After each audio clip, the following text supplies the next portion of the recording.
Hello, America. I'm Mark Levin, and this is Life, Liberty, and Levin Sunday. Thank you for being here. Two great guests, America's governor, Governor Ron DeSantis, and Representative Byron Donalds. But before we get to them, Biden, Harris, Blinken, Sullivan, the four stooges. They should be ashamed of themselves. They should be embarrassed. They should be apologizing to Benjamin Netanyahu, the state of Israel, and the American people. Why? Because something fantastic happened last week, despite the fact that the Biden-Harris regime did everything they could to prevent it, despite the fact the whole Western world did everything they could to prevent it. What am I talking about?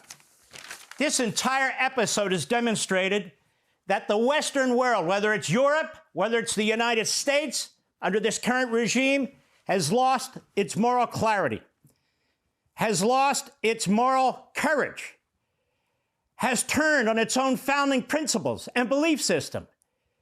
This is really quite simple. There's nothing complicated about it.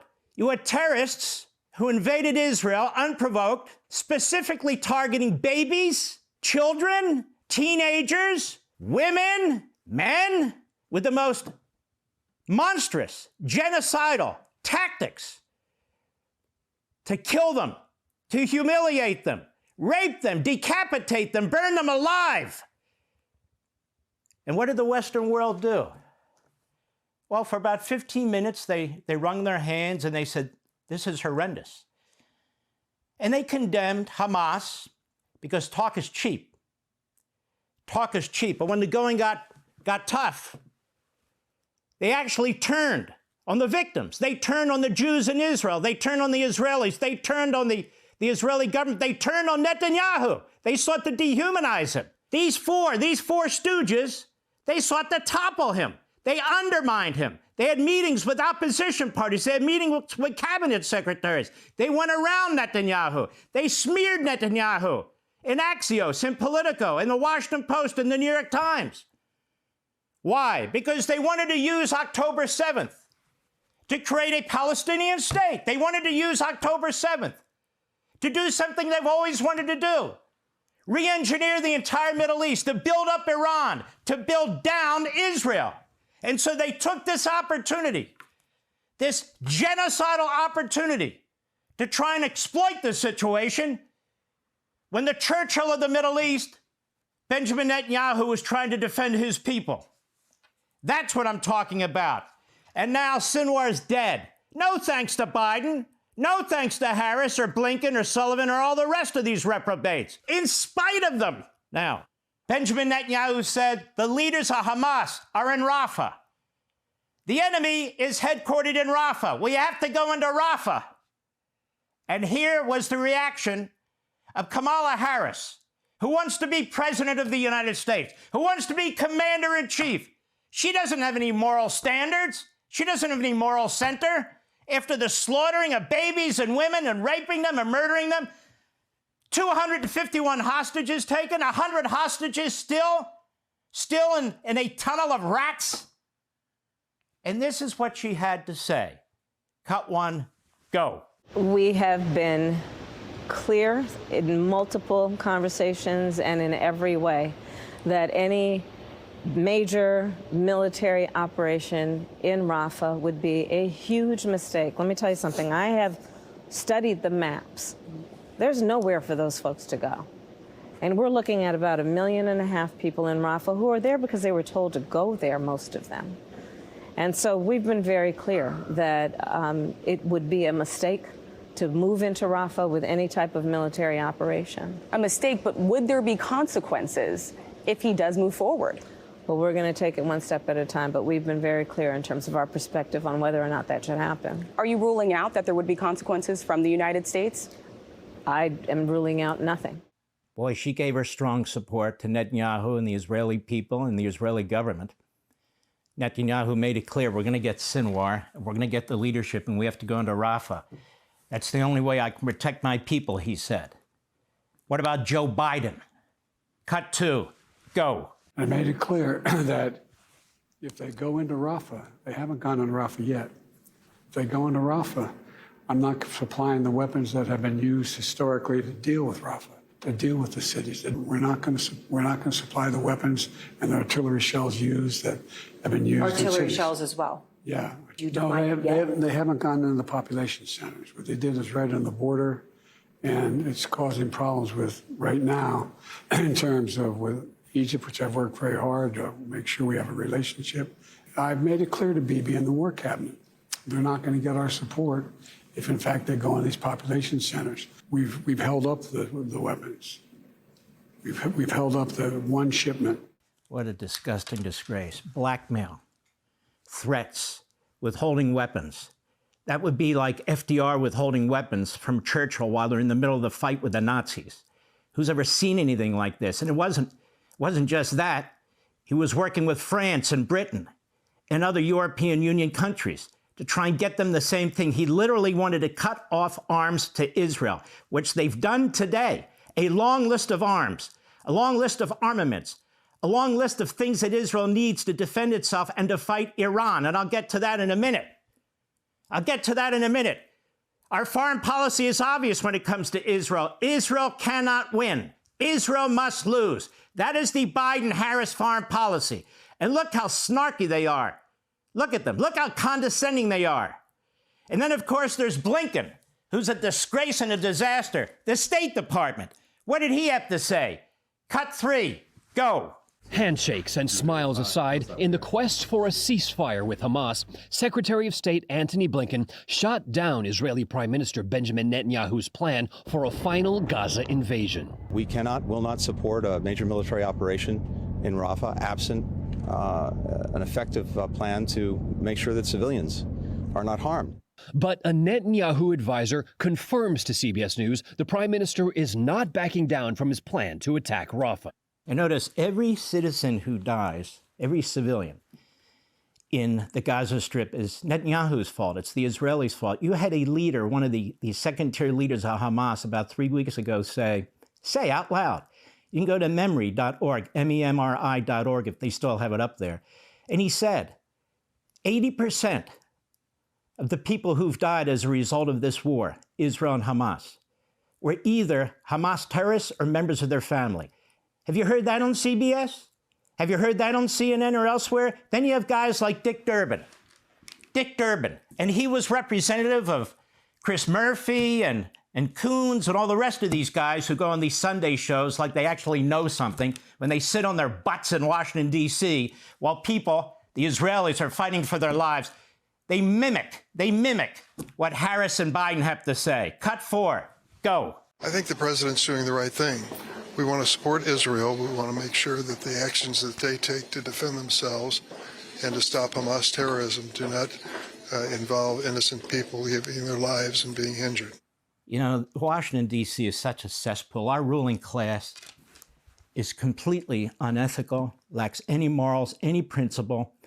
All this hot air, we support Israel to one side of their mouth while they're blackmailing Israel and undermining the Netanyahu government, while they're leaking against it to their favorite Pravda-type newspapers, or in this case, I guess they're more like Al Jazeera, to be perfectly honest with you.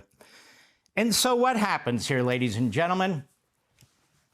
Trainees and reservists, not special intel from the United States, not special forces, as they're fighting in Rafah, what do? They have a drone that comes across Mr. Sinwar, who's sitting by himself, like the pathetic subhuman that he is, and they kill him. And so Sinwar is dead. Now what does Biden have to say? Cut 5, go. Good day for the world. I called now to congratulate him getting Sinwar. It has a lot of bloodness in it. American blood, Israeli blood, others. And I told him that we were pleased with his action. And further that now's the time to move on. Move toward a ceasefire in Gaza. Make sure that we move in the direction that we're going to be in a position to make things better for the whole world. It's time for this war to end and bring these hostages home. So that's what we're ready to do. And I'm sending Tony Blinken to Israel. I guess he's going in 4 days. 4 or 5 days in. He's going. I talked with Bibi about that. We're going to work out what what is the day after that? How do we secure Gaza, move on? Thank you very much. Do you feel more hesitant, sir, about a ceasefire? Ceasefire. Ceasefire, that's the special word. Ceasefire, under every circumstance, under every condition. Ceasefire, ceasefire. If Netanyahu had agreed to a ceasefire, well, guess who'd still be alive? Sinwar. Hamas would still be very vigorous. Hezbollah would still be shooting missiles. Same with the Houthis. Iran would be having the time of their lives. Ceasefire. And here, of course, is Kamala Harris, who wants a promotion. She thinks she should be the commander-in-chief. What did she have to say? Go. Today, Israel confirmed that Yahya Sinwar, the leader of Hamas, is dead, and justice has been served. And the United States, Israel, and the entire world are better off as a result. Sinwar was responsible for the killing of thousands of innocent people, including the victims of October 7 and hostages killed in Gaza. He had American blood on his hands. Today, I can only hope that the families of the victims of Hamas feel a sense and measure of relief. Sinwar was the mastermind of October 7, the deadliest day for the Jewish people since the Holocaust. A terrorist attack that killed 1,200 innocent people and included horrific sexual violence and more than 250 hostages taken into Gaza, including 7 Americans, living and deceased, who remain in captivity. This is the woman who refused to undertake one of her few responsibilities as vice president, to sit over a meeting of a joint session of Congress when Bibi Netanyahu came to the United States to talk about, among other things, the war that Israel was waging against its enemies. She refused to meet with him. She has denounced him. She's defended Tlaib, supported her re-election. She's defended Omar, supported her re-election. Yes, she's close to CARE, a Hamas front group. She's close to the mayor of Dearborn, Michigan, who's a Jew hater. Yes, but when it comes to Netanyahu, the elected leader, we call that democracy, Kamala Harris. Democracy. She refused to meet with him, and she, like all the others, trash him. Here's the New York Times, May 18th. Invading Rafah doesn't help Israel. Here's another one. New York Times Friedman. Thomas Friedman's been wrong about everything, and he's a disaster. Biden could restrict arms sales if IDF enters Rafah over U.S. objections. See that one? Our media is in full-throated attack on Israel in defense of the indefensible. New York Times. Shira Efron of the Israel Policy Forum. Israel's Rafah incursion helps no one except Netanyahu. CBS, May 7, 2024. Israel tank unit takes control of Gaza side of Rafah border. Crossing as Netanyahu rejects ceasefire proposal. Jewish News Service. Report, U.S. withholding sensitive intelligence on Hamas from Israel, the blackmail. European Union, always strong, right? Urges Israel to end Rafah offensive immediately. And then, of course, the New York Times, May 26, 2024. The International Court of Justice is radical, terrorist-loving, fascist-loving, communist-loving, phony court. An arm of the United Nations ordered Israel to suspend its military campaign in Rafah in southern Gaza, and they put out criminal complaints against the Prime Minister of Israel. So they sought to topple Netanyahu. They blackmailed Netanyahu and his government. They've tried to dehumanize Netanyahu. That joint session of Congress, we saw what they did. They're attacking Netanyahu and Israel for the ground operation right now in Lebanon. And of course, the order's gone out from Mr. Joe Biden. You Israelis, you better not attack Iran's nuclear sites, because we want them to have nukes. That's what Obama was all about. You better not attack their oil sites, because we have an election, and I have to install the least democratic candidate in American history, Kamala Harris. Blackmail, threaten, micromanage, and there's only one guy that stood up to them, Netanyahu. And here's what he had to say on Sinwar's killing. Go. 1 year ago, Yahya Sinwar, the terrorist chief of Hamas, launched the October 7th massacre against Israel. It was the bloodiest attack on the Jewish people since the Holocaust. It was the worst attack on the Jewish state since the founding of Israel. Sinwar's terrorists murdered in cold blood 1,200 people. That's elderly people, Holocaust survivors, children. They brutally raped women. They beheaded men. They burnt babies alive. And they took some 250 men, 251 women, men, and children hostage to the dungeons of Gaza. Today, the mastermind of this day of sheer evil is no more. Yahya Sinwar is dead. He was killed in Rafah by the brave soldiers of the Israel Defense Forces. While this is not the end of the war in Gaza, it's the beginning of the end. To the people of Gaza, I have a simple message. This war can end tomorrow. It can end if Hamas lays down its arms and returns our hostages. Hamas is holding 101 hostages in Gaza, who are citizens of 23 countries, citizens of Israel, but citizens of many other countries. Israel is committed to doing everything in our power to bring all of them home. And Israel will guarantee the safety of all those who return our hostages. But to those who would harm our hostages, I have another message. Israel will hunt you down and bring you to justice. I also have a message of hope to the peoples of the region. The axis of terror that was built by Iran is collapsing before our eyes. Nasrallah is gone. His deputy Muhsin is gone. Haniyeh is gone. Def is gone. Sinwar is gone. The reign of terror that the Iranian regime has imposed on its own people and on the peoples of Iraq, Syria, Lebanon, and Yemen, this too will come to an end. All those who seek a future of prosperity and peace in the Middle East should unite to build a better future. Together, we can push back the forces of darkness and create a future of light and hope for all of us.